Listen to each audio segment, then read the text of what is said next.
un animé sur la course, avec des membres d'une même équipe, dans laquelle se créent des rivalités, et qui propose un casting majoritairement féminin? Et non, il ne s'agit pas de Run with the Wind, Free, Yuri on Ice ou encore Anebad, mais bien du même Musume. Voici l'histoire d'un autre monde où des jeunes filles anthropomorphes nées pour aller plus vite que des chevaux de course cohabitent depuis longtemps avec les humains.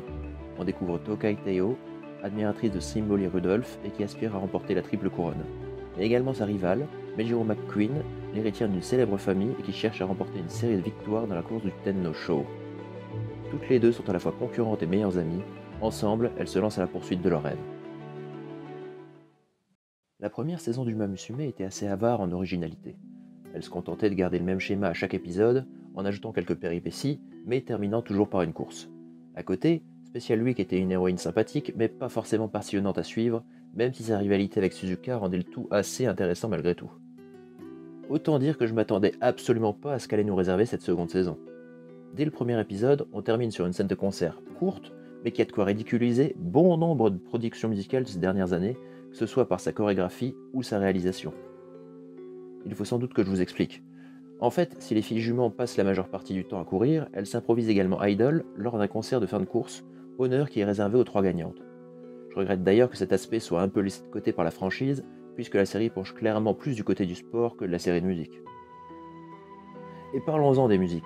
Dans la première saison, il y avait pas mal de moments marquants, mais faute d'une bande-son appropriée, je les ai complètement oubliés.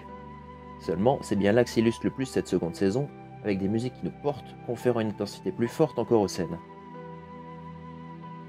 La réalisation n'est pas en reste non plus, puisqu'elle contribue à créer des ambiances fortes qui mettent encore en valeur les moments d'émotion où tout est fait pour qu'on succombe.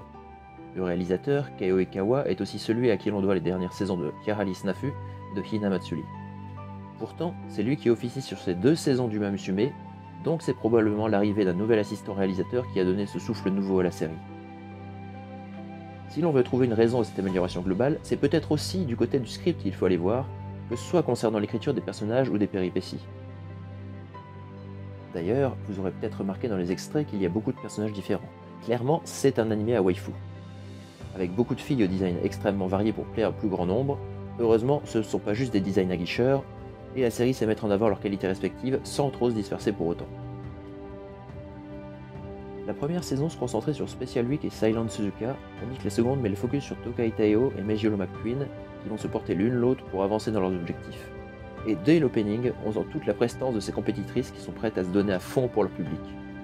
À côté, c'est aussi une série avec pas mal d'humour, que ce soit dans un registre assez classique, il y a l'animation et les expressions, ou par petites touches et running gags, comme cette obsession des carottes et du miel. En définitive, le principal défaut de cette suite, c'est que le studio Payworks n'a plus qu'un rôle secondaire, laissant l'animation au jeune studio Kai, ce qui se ressent assez.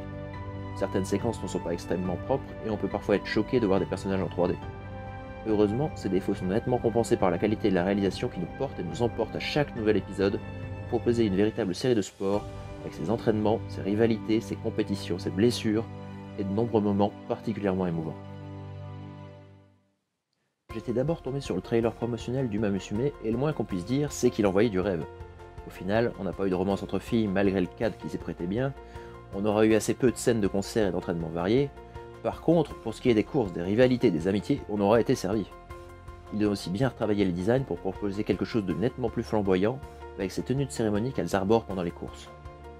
Parfois c'est bien trouvé, comme cette tenue de phénix pour Tokai Teo après sa résurrection. Parfois ils vont un peu trop loin avec le style de Twin Turbo et ses cheveux bleus, ses yeux verrons et ses dents de requin. Pour finir, un petit trivia. Les fans de courses hippiques, ils ne doivent pas être nombreux ici, seront ravis d'apprendre que non seulement les filles juments tirent leur nom de vrais chevaux, mais l'anime s'inspire également des péripéties dans leur carrière. Donc si certains dénouements peuvent vous paraître un peu convenus, dites-vous qu'on a là un exemple de cas où la réalité dépasse la fiction.